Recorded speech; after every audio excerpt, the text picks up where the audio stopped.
sneakers across the polished marble floor of the Grand Celeste Hotel, my father's crown jewel. But tonight, I wasn't strolling in as the owner's daughter. No, I was just another nameless face in a cheap hoodie, my hair tied back in a way that made me look like I belonged anywhere but here. The hotel was magnificent, gold-trimmed chandeliers, staff gliding across the floor like synchronized dancers, guests dressed in designer outfits. But I wasn't here to admire it. I was here to see the truth, to find out how the employees treated the people who weren't dripping in wealth. I walked up to the front desk, my fingers gripping the straps of my old backpack. Hi, I was wondering if you had any cheap rooms available. The woman behind the desk barely looked up. Her name tag read Stephanie. She exhaled sharply, rolling her eyes before scanning me up and down. Are you lost? She asked, her voice dripping with annoyance. No, I need a room for the night, I said. Her lips curled into a smirk. Do you have any idea how expensive this place is? I swallowed hard. I'd expected some rudeness, maybe even some condescension. But the sheer hostility in her voice surprised me. I can pay, I stammered. Stephanie let out a laugh, shaking her head. Right. And I'm the Queen of England. A man in a dark suit approached. Jason, the night manager. His eyes flicked toward me, then to Stephanie. Is there a problem here? This girl, Stephanie scoffed, thinks she can afford a room here. Jason turned to me, his lips pressing into a thin line. Miss, I'm going to have to ask you to leave. We don't allow loitering. Loitering. I clenched my fists, my blood boiling, but I kept my face neutral. I had to see how far this would go. I'm not loitering. I'm asking for a room. Jason's patience snapped. Security. Within seconds, 2 guards flanked me. The entire lobby had gone quiet. Guests were staring. Some whispered. My stomach twisted as they grabbed my arms, dragging me toward the entrance. I can walk, I muttered, shaking them off. But they didn't listen.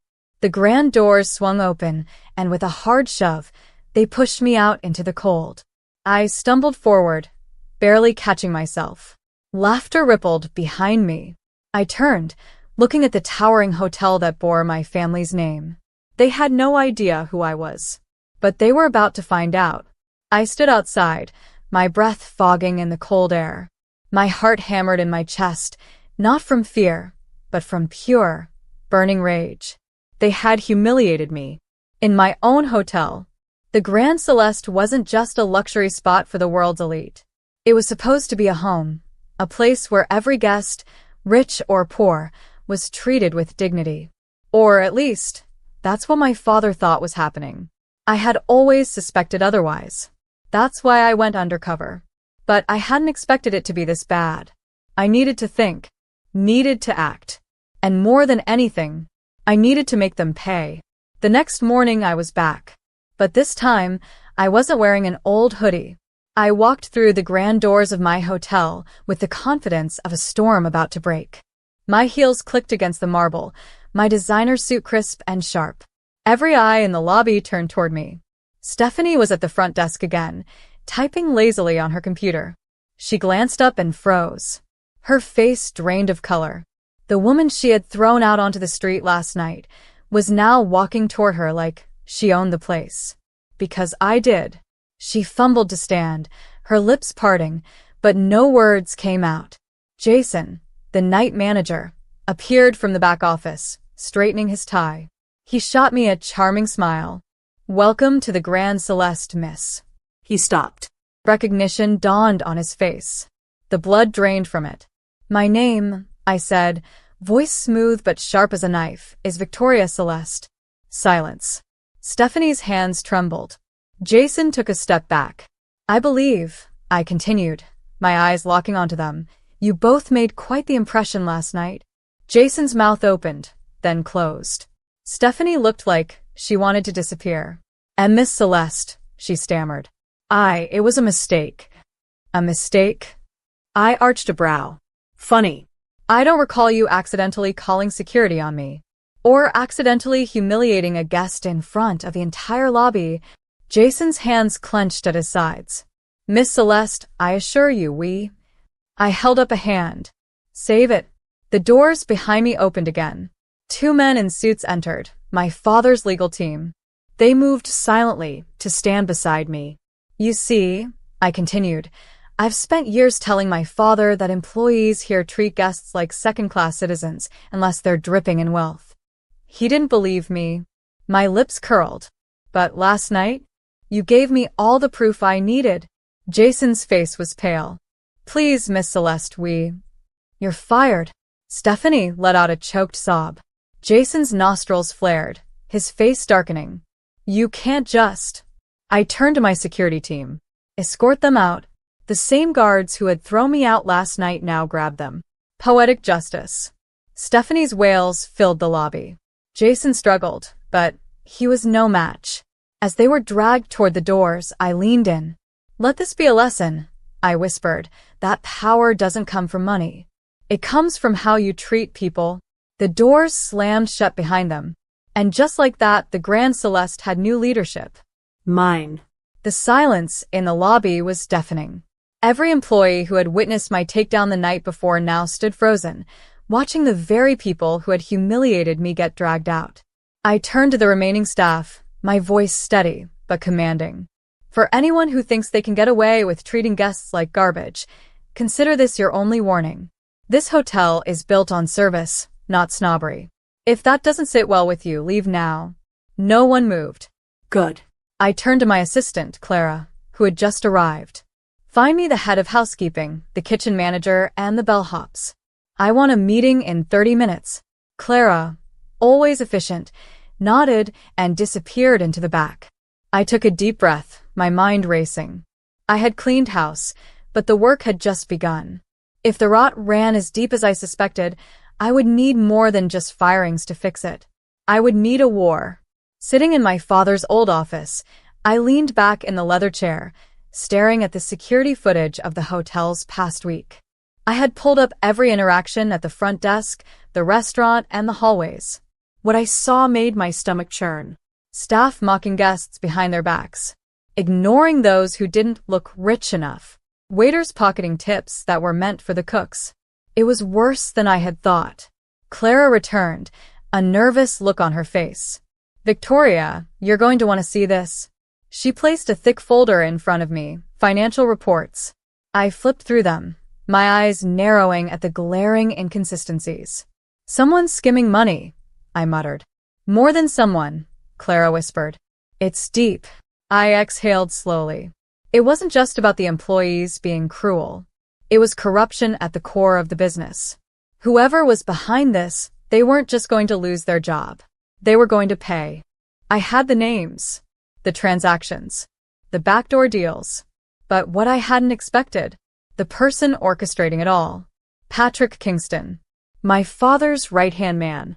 The one he had trusted for years.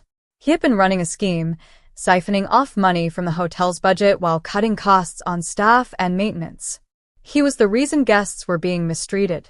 Because he was hiring the worst kind of people. People who cared about nothing but themselves. I clenched my jaw. Patrick had no idea what was coming. I had Patrick meet me in the executive boardroom. He walked in, all confidence, his expensive watch gleaming under the soft light. Victoria, he greeted, his voice dripping with fake charm. I heard about your little entrance last night. I smiled, sharp and cold. Did you? His grin faltered. I slid the file across the table. Go ahead. Open it. He frowned, flipping through the pages. With every passing second, his face paled. These, I said, tapping my fingers against the table, are the records of every dollar you stole. Every unethical deal you made. Every lie you told my father. Patrick forced a chuckle. Victoria, you don't understand business. These are standard. I cut him off. Save it. His jaw clenched. You have two choices, I said, leaning forward. Resign. Or have your crimes exposed to my father, the press, and the police? For the first time, real fear flickered in his eyes. You can't do this, he hissed. I already have. Security entered the room. Patrick stiffened, his breath shallow. You have 5 minutes to pack your things, I said smoothly. And if I ever see your face near my hotel again, I tilted my head. Let's just say you won't like what happens. The last thing I saw before he was dragged out? The absolute terror in his eyes. With Patrick gone, I called a staff meeting. No more fake smiles. No more pretending. I told them the truth. I went undercover to see how guests are really treated here, I began. What I found was unacceptable. Some looked nervous. Others guilty. Things are changing. Effective immediately, every employee who stays will undergo retraining. Guests will be treated with respect, whether they walk in wearing diamonds or sneakers. I glanced around the room. If that's a problem, the door's right there. No one moved. Good. Then let's get to work. Change wasn't easy. Some employees resisted. Others quit. But the ones who stayed, they worked harder than ever. I started rewarding good service. The housekeepers, who were overworked and underpaid, got raises. The kitchen staff, who had been ignored for years, got recognition. Slowly, the culture of the Grand Celeste shifted. But I knew one thing. Not everyone was happy about it. It started small. Guest complaints about missing items. Sudden plumbing issues.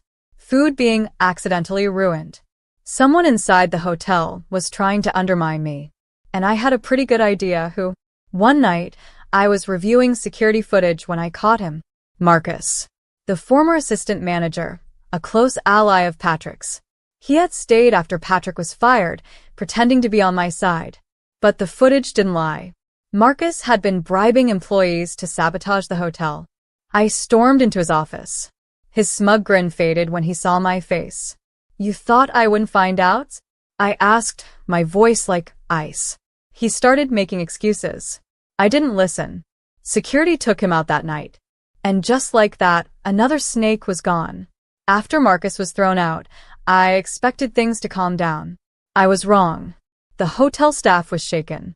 Some still whispered in the hallways, glancing over their shoulders as if waiting for the next attack.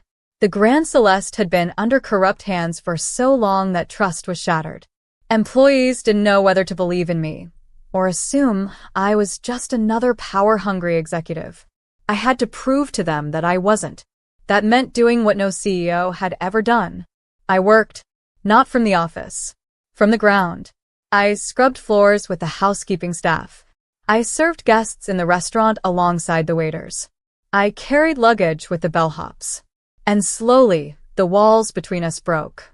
One morning, as I was wiping down a table in the dining hall, the head chef, Maurice, a gruff old man who had been here since my father built the hotel, pulled me aside.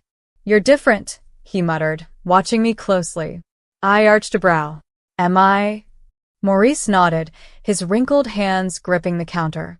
The Celeste name always meant power. But you? You're earning respect. He paused. That's rarer. I smiled. I had never cared about power. But respect? That I wanted. I was finally getting it. I was beginning to think I had finally turned things around. Then the fire happened. It was late at night when the alarms blared. Smoke billowed from the hotel's east wing. I ran down the halls, my heart racing. Flames licked at the curtains in one of the executive suites. Security was already there, fire extinguishers blasting. Then I saw something that made my blood run cold. A gasoline canister lying just inside the doorway. This wasn't an accident. Someone was still trying to destroy the Grand Celeste. And now? They weren't just playing dirty. They were playing dangerous. The fire was contained before it could spread, but the message was clear. I was being targeted. I ordered an internal investigation. Every employee, every supplier, every contractor, no one was above suspicion. Days passed. Then Clara, my assistant, burst into my office, her face pale. Victoria, she gasped. I found something. She handed me her tablet. A security recording. From the East Wing. Time-stamped the night of the fire. I hit play. And then my stomach dropped. Because there, sneaking into the suite minutes before the fire, was someone I knew. Someone I trusted. A senior executive.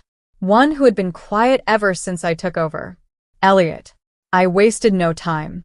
Elliot was called into my office the next morning. He walked in, his usual fake smile plastered across his face. I stared at him, my fingers drumming against the desk. "You know why you're here," I said flatly. Elliot feigned innocence. "I assume it's about the fire?" "Terrible tragedy." I threw the tablet onto the desk. "Cut the act." The footage replayed. Elliot's face flickered with something. Shock? No. Fear. This isn't what it looks like," he stammered. I stood leaning forward. "It looks like you tried to burn down my hotel." Silence. Then his mask shattered. His lips curled, his eyes flashing with something dark. "You don't belong here, Victoria." I gritted my teeth. "I own this place." "No," Elliot spat. "Your father does." I tilted my head. "Not for long." He scoffed, but I could see the panic creeping in. "You can't prove it was me," he muttered. I smiled coldly. "I already did." Security entered the room. Elliot's confidence finally broke. His voice shook. "You don't understand. I was following," he stopped. I narrowed my eyes. "Following who?"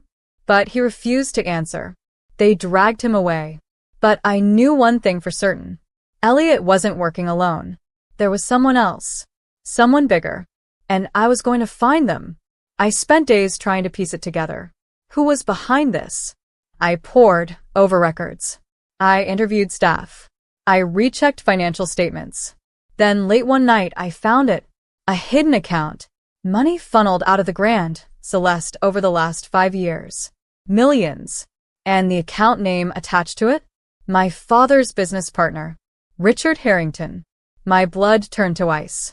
Harrington had been like an uncle to me. I had trusted him. My father had trusted him. And all this time, he had been gutting us from the inside. I exhaled slowly, my hands tightening into fists. Harrington thought I was just some rich girl playing CEO. It was time to show him just how wrong he was. I didn't go straight to Harrington. No. I set a trap. A fake financial deal. One that promised an easy way to pull more money out of the hotel. Harrington took the bait. I met him at his office, the contract sitting between us.